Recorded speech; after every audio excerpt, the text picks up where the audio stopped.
নমস্কার বন্ধুরা, কেমন আছো তোমরা সবাই? আশা করছি তোমরা সবাই ভালো আছো, সুস্থ আছো।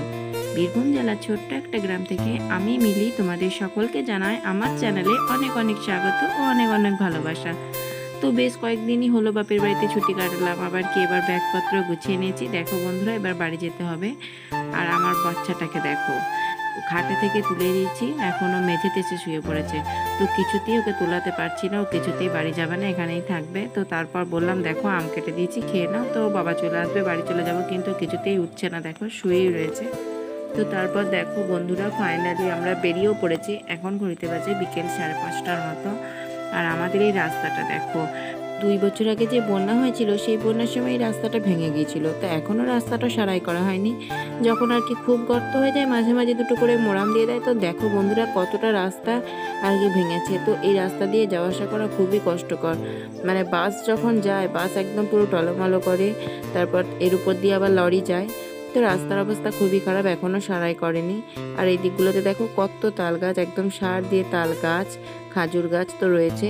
আর এদিকে রাস্তাটাতে দেখো, আমি এই জিনিসটা তোমাদের সঙ্গে একটু শেয়ার করলাম তো তোমাদেরকে দেখানোর জন্য। এইদিকে রাস্তাটা হয়ে না, গ্রামের মানুষদের কিন্তু অনেক সুবিধা হয়েছে। দেখো গোটা রাস্তাটা জুড়ে শুধু তিল মিলেছে। এখন যেহেতু তিলের সময়, তো ধানের সময় তো দেখি না এই রাস্তাগুলোতে পুরো ধান শুকাতে দেয়, ধান ঝরিয়ে কাঁচা ধান আর কি শুকায়।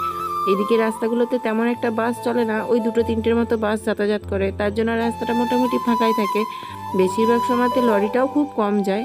তো বেশিরভাগ মানুষ যাতায়াত করে মোটর সাইকেল, সাইকেল, এরকম গাড়ি টাড়ি, মারুতি দুটো একটা যায়। তো দেখো গোটা রাস্তাটাতেই কিন্তু তিল মিলেছে, মেয়ে বউ সবাই মিলছে। দেখো প্রচুর তিল গাছে তিল মেলা হয়েছে। আর এখানে দেখো কাঁচা তিলগুলোই মিলে রেখেছে আগে থেকে, কারণ জায়গা পাবে না তার জন্য।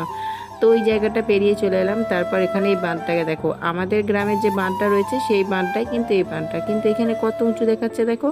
আমাদের ওইখানে বাঁধটা না অনেকটা নিচু, কিন্তু এই জায়গার বাঁধগুলো দেখো কত উঁচু।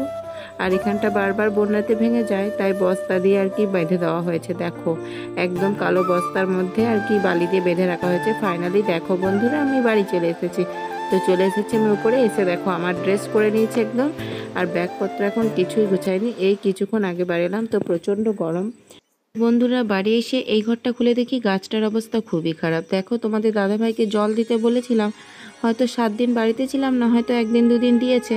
তা সত্ত্বেও দেখো গাছটা কেমন শুকিয়ে যাচ্ছে মনে হচ্ছে। আমি বাড়িতে থাকতেই দেখছিলাম গাছটা একটু শুকনো শুকনো, তো এই কদিনে দেখছি গাছটা আরও শুকিয়ে যাচ্ছে, পাতাগুলো দেখো হলুদ হয়ে গেছে। তাই পাতাগুলোকে ছাড়িয়ে দিলাম। তো তারপর এই ঘরে এসে দেখি এই ঘরের অবস্থা আরও খারাপ। তো বিছানার অবস্থাটা তো তোমরা দেখতেই পাচ্ছ কী অবস্থা করে রেখেছে, চাদর টাদর একদম তুলে ফেলে দিয়েছে। তো জানলাগুলোও মনে হয় উপরে শুতেও আসেনি, জানলাগুলোও হয়তো খোলেনি। তো দেখো ঘরে জানলাগুলো না খোলার জন্য কেমন একটা গন্ধ লাগছে ঘরে যেন। তো তারপর ঘরে ঢুকে আমি প্রথমে জানলাগুলোকে খুলে দিলাম। আর বিছানাটা তো চাদর টাদর গুটিয়ে একাকার করে দিয়েছে দেখো। তো অনেক দিন পর ঘরটাতে ঢুকলাম, প্রায় 7 দিন হয়ে গেল। আর এখানে দেখো ইঁদুরে না কি অবস্থা করেছে কিছু বুঝতে পারছি না, ঝুলগুলোকে একদম আলমারির তলা থেকে বার করেছে। আর জানলা দিয়ে দেখি গাছতলাতে কত আম পড়ে রয়েছে, দেখো 3টে পাকা পাকা আম পড়ে রয়েছে। তো কয়েকদিন বাড়িতে ছিলাম না, এসেই দেখি দেখো এইগুলোতে কত জঙ্গল হয়ে গেছে। আগেও ছিল, কিন্তু এখন যেন মনে হচ্ছে যেন আরও বেশি বেশি লাগছে। তো তারপর কি আর করব, তারপরের দিন সকালবেলায় আবার লেগে পড়েছি। দেখো এখন পরের দিন সকালবেলা জানলাটাতে মানে খোলাই যাচ্ছে না, এত মাকড়সার ঝুল হয়েছে, তাই জানলাটাকে ঝেড়ে নিলাম। তো তারপর এই জায়গাগুলোকে পরিষ্কার করে নিচ্ছি। তো এত নোংরা হয়ে রয়েছে, তর্কর খেলা টেলাগুলো দুটো একটা রয়েছে, তার জন্য আর কি ঝুলটা ঝেড়ে রেখে দিলাম। আর তোমাদের দাদাভাইকে তো বলছি এসে যে একদিন কি ঝাড়ু দিতে নেই, এটা বলছে এগুলো কি আমার কাজ, এগুলো কি আমার দ্বারা হয়। তো ও তো ঝাড় দেয়নি। তো এইগুলো তো আর পুরুষ মানুষের কাজ নয়। তো মা যেহেতু উপরে আসতে পারেনি, তাই উপরটা ঝাঁটও পড়েনি, কিছুই না। তো উপরের অবস্থা খুবই খারাপ রয়েছে, আজকে 7 দিন ধরে ঝাঁটই পড়েনি। তো কী আর করবো, ঘরটাকে এখন ঝাড়ু দিয়ে নেবো, তারপর একবার ঘরটাকে মুছে নেবো।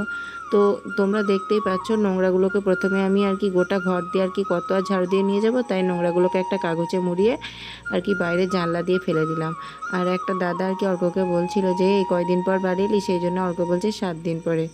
তো তারপর দেখো ওই নোংরাগুলো ফেলে দিয়ে যে হালকা হালকা ঝুলগুলো ছিল সেই ঝুলগুলোকে এখন আমি ঝাড়ু দিয়ে নিচ্ছি।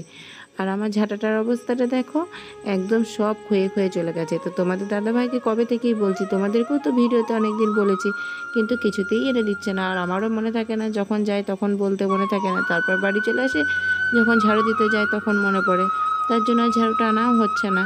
তো দেখো এখন আমি ঘরটাকে ভালোভাবে ঝাড়ু দিয়ে নিলাম। তো ঘরটা ঝাড়ু দিয়ে তো আমাকে ব্যাগের কাজটা এগুলো সব পরিষ্কার করে নিলাম। এখন আমি নোংরাগুলোকে হাতে করে বাইরে বার করে দিতে হবে। কারণ ওই যে সামনে যে একটু উঁচু করে গাঁথা রয়েছে ওর জন্য নোংরাগুলোকে না ঝেঁটিয়ে নিয়ে যাওয়া যায় না। তো তারপর ঝাড়ু দিয়ে ঘর বারান্দা মুছে সকালের কাজকর্ম সেরে চলে এসেছি। দেখো জামা কাপড়গুলো কেচে দিয়েছিলাম। তো নিচের ঘরে বিছানার চাদরটাও দেখলাম খুব নোংরা হয়েছিল, তাই নিচের ঘরে বিছানার চাদর বালিশের কভার যা ছিল সব কেচে দিলাম। তোমাদের দাদা ভাইয়ের দুটো জামা ছিল সেগুলোকেও কেচে দিলাম। অর্কর ব্যাগটাও দেখলাম একটু নোংরা নোংরা হয়ে রয়েছে, তাই ভাবলাম আজকাল তো স্কুলের ছুটি, তো সেই জন্য অর্কর ব্যাগটাকেও কেচে দিলাম। আর এই নাইটিটা দেখো আমি ওখানে পরতাম অনেক দিন আগে। তোমরা তো অনেকেই দেখেছো যে আমি বাড়িতে কাপড় পরি, বাড়িতে নাইটি পরি না। রাত্রে দুপুরে খাওয়া দাওয়া করে শোবার সময় শুধু নাইটিটা পরি, কারণ কাপড় পরে আমার শুয়ে শান্তি হয় না। নাইটি পরে শুলে মনে হয় আমি অনেক শান্তি পাই। তো তার জন্য মায়ের কাছ থেকে একটা পুরনো নাইটি নিয়ে এলাম। বাড়িতে যেটা আমি পরতাম সেটা না অনেক পুরনো হয়ে গেছে, ছিঁড়া ছিঁড়া ভাব চলে এসেছে, ওই জন্য একটা নিয়ে এলাম। তো দেখো বন্ধুরা, শরীরটা প্রচণ্ড ক্লান্ত লাগছে। তো চলো বন্ধুরা, পরে অন্য কোনো ভিডিও আবার তোমাদের সঙ্গে দেখা হচ্ছে। ততক্ষণ পর্যন্ত তোমরা সবাই ভালো থেকো, সুস্থ থেকো।